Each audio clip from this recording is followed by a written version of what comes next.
Hello, business owners. This is a public service announcement on how to get rid of the cockroaches in your business. I'm ELISE, and I help small business owners grow their visibility and generate leads and clients. Let's discuss what a business cockroach is. A business cockroach is a thing in your business regarded as currently undesirable or unachievable. It's something that you can't do right now or you don't want to do right now, and it is left to sit in the background. Now, I live in Texas, and in Texas, cockroaches are somehow acceptable. And when I moved into my new apartment, downsizing because my daughter's graduating high school and going off to college, there were cockroaches in the building. And when I started talking to the people around me, they made it seem like this was somehow acceptable, that cockroaches were okay to be there. And that's sometimes how we look at them in our business. We just let those things sit in the background and destroy. Now, before we move on, don't forget to like and subscribe so that you won't miss any of the videos that I put out to help you grow your visibility and generate leads and clients. Let's talk about how cockroaches destroy. First, they contaminate your home and your food. They leave feces everywhere. They cause health conditions. They cause anxiety. Ask me how I know. They can give you nervous tics, like that phantom bug syndrome, right? They are constantly taking your time and money because you are having to fight them, to fix them, to get rid of them. And right now, I can't work at my office because we had to set off another bomb to get rid of the cockroaches in the apartment we moved into. And business cockroaches are just like this. They are left to destroy your reputation. Think a website that hasn't been updated or maintained, and it makes it look like you don't know what you're doing. Or they distract you so that you can't do what's most important in your business. Think that to-do list of things that won't actually produce revenue, but you spent all your time working on. They make you think things like, I'm so stupid. Why can't I do this?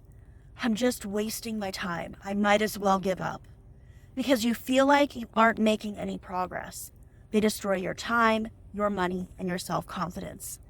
Business cockroaches steal your joy.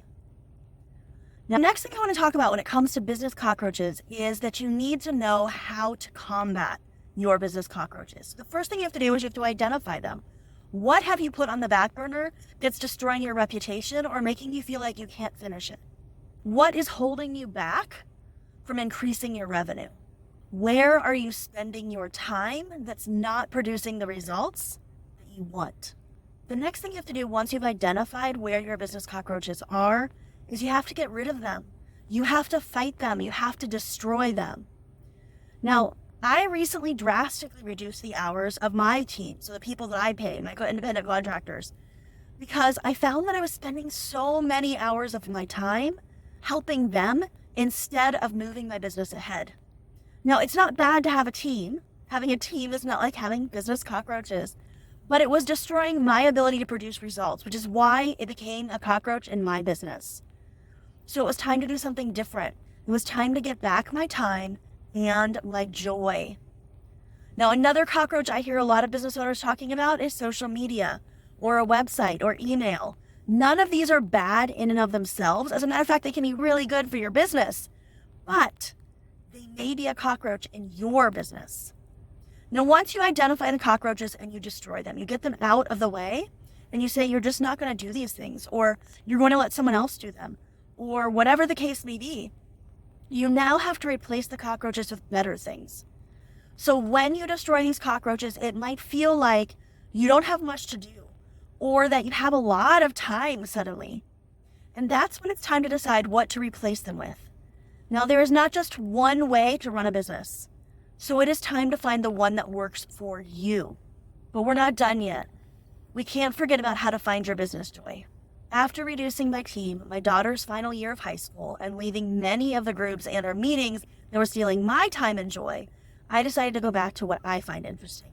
I love games, and I love strategy, and I love video because of the results that I see it generates for the people that I help. Today, I'm starting a 100-day YouTube video challenge.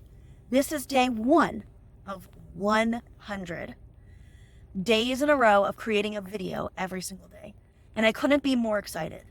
I sat down and made a plan, and I'm going to be teaching you over the next 100 days how to make marketing fun again. And I can't wait to share it with you. If you want more content like this, comment more below so that I can keep putting out the videos that help you the most. Don't forget to subscribe to this channel, like this video, and of course, follow this playlist so that you can see as I release new videos all about how to grow your business and make marketing fun again. I'm Elise, and I'm so glad we get to live our dreams together every single day. I hope to see you next time.